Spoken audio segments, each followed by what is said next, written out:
ketika kita bicara serikat pekerja secara kelembagaan, SPKP SPS itu punya fungsi dan peran. Implementasi dari fungsi dan peran itulah yang dilakukan oleh teman-teman sebagai pengurus, termasuk saya di dalam. Masing-masing kita ada levelnya. Pimpinan pusat tugasnya apa, pimpinan daerah tugasnya apa, pimpinan cabang tugasnya apa, pimpinan unit kerja tugasnya apa. Secara keseluruhan, frame besarnya ada yang disebut fungsi dan peran serikat pekerja SPSI. Pertanyaan sederhana saya adalah, apa sih fungsi SPSI? Satu, ada yang tahu? Membela dan melindungi. Itu nomor satu atau nomor berapa? Yang jawab orang advokasi.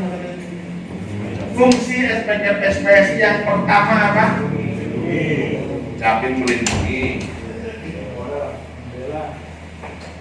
yakin membela.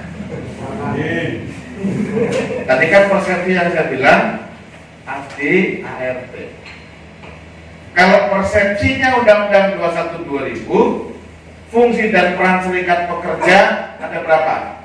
Satu, menurut Undang-Undang 21 2000, melindungi, membela, meningkatkan kesejahteraan, terus memperjuangkan kepemilikan saham, terus perencana, pelaksana, penanggung jawab, pemogokan. Itu fungsi serikat pekerja. Teman-teman buka pasal 4 Undang-Undang 21 2000. Melindungi, membela, meningkatkan kesejahteraan, memperjuangkan kepemilikan saham, kemudian perencana, pelaksana, penanggung jawab, pemogokan.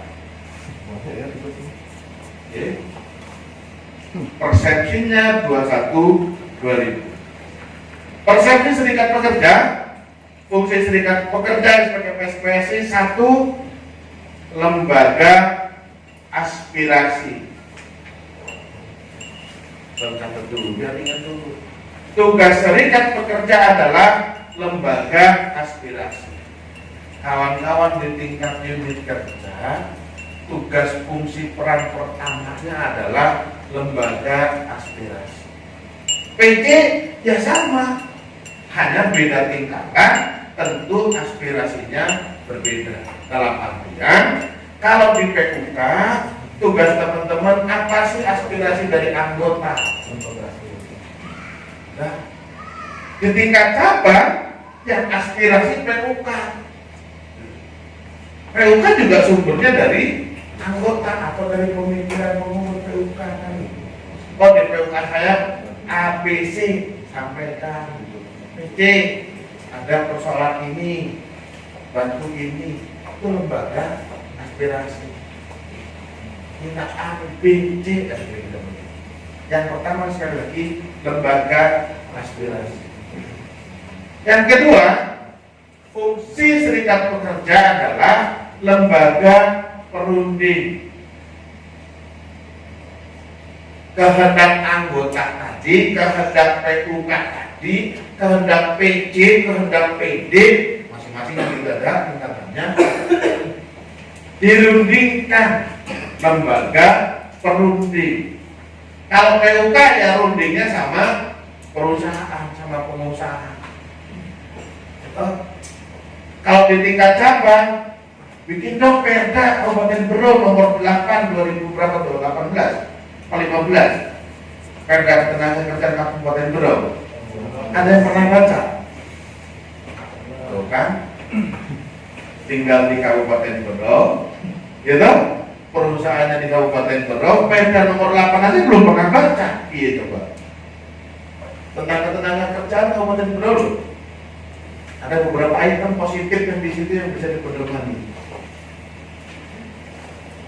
Jadi yang kedua, balik lagi, lembaga perunding.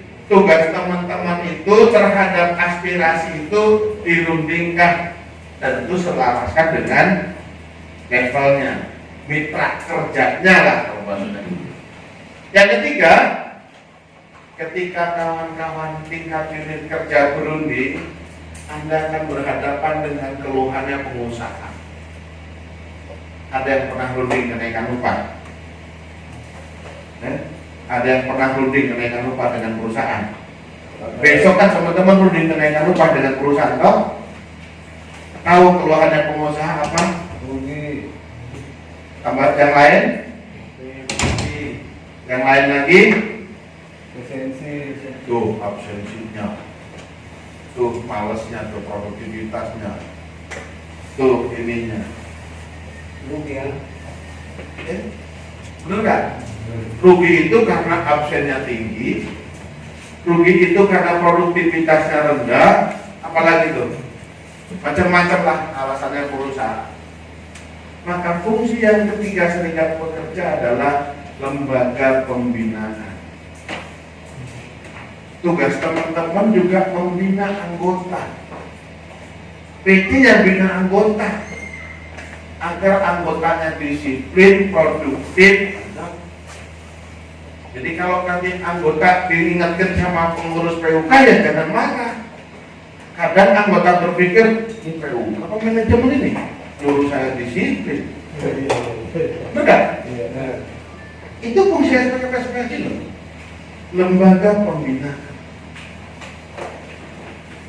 Kalau dibina anggotanya supaya disiplin, produktif.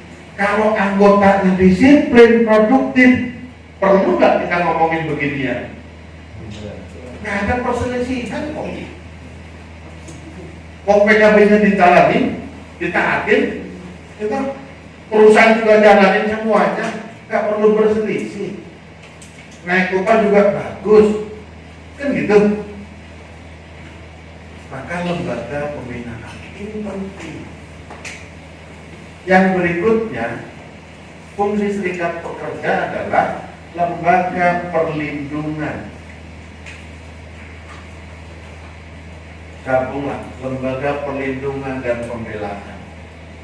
Tugas teman-teman itu melindungi. Bentuknya apa?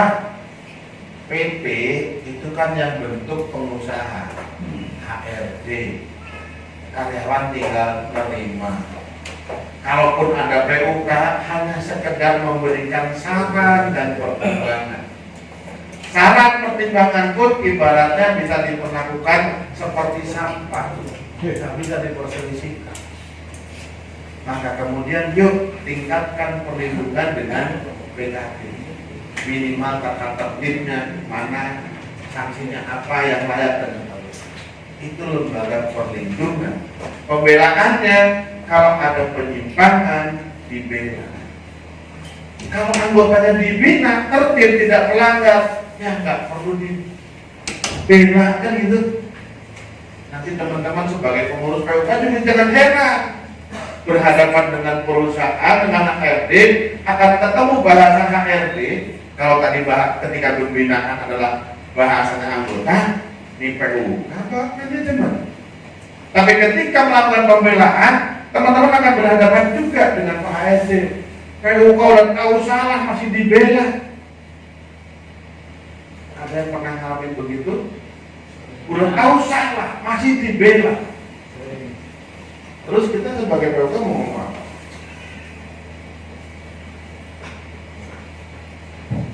Padahal gampang jawabannya. Kalau nggak ada salah ya nggak perlu dibela. Lu yang lain gak ada apa-apain dibelanya PUK. Benar? Ya, karena ada salah makanya kita dibela. Kepada tadi udah tahu salah masih dibela. Ya justru karena salah maka kita bela. Pesan yang salah. Balikin kata-katanya. Benar kan? Betul. Kita nah tinggal kan pertanyaannya bagaimana konsep pembelaan. Nanti lebih lanjut menggalinya. Itu sering loh. Kita berada rakyat juga tahu salah masih dibela. Gimana sih PUK? Gimana itu hukum mitranya segala macam? Belain orang yang salah. sini loh, perang pembelaan dan seperti itu. Nah, yang berikutnya tadi ada aspirasi, ada pelindungi, ada pembelaan. Fungsi yang ditunggu-tunggu oleh pekerja itu fungsi peningkatan kesejahteraan. Bagaimana caranya? Bukan berarti teman-teman bergabung dengan serikat pekerja, terus nanti serikat pekerja ngasih bonus, nggak ada. Tapi melalui berunding, maka teman-teman untuk meningkatkan kesejahteraan. Paling tidak ya jangan segitulah naik upahnya. Toh nanti diajarin bagaimana cara merundingkan kenaikan upah dan seterusnya. Berbagai macam argumen. Nah, yang berikutnya, fungsi yang berikutnya adalah lembaga sosial kontrol. Jadi tugas teman-teman, kalau bahasa pemerintah itu, tugas serikat pekerja di perusahaan itu sebagai lembaga sosial kontrol. Pengawasan internalnya di perusahaan. Di Snaker orang luar yang ngawasin, kan ada pengawas di Snaker kan? Yang pengawasan dari luar, teman-teman serikat pekerjalah sebagai pengawas internal. Tugasnya mengawasi. Apa yang perlu diawasi? Pelaksanaan dari semua norma, semua aturan, baik itu PKB kah atau PPK, undang-undang kah, peraturan menteri kah, dilaksanakan atau tidak oleh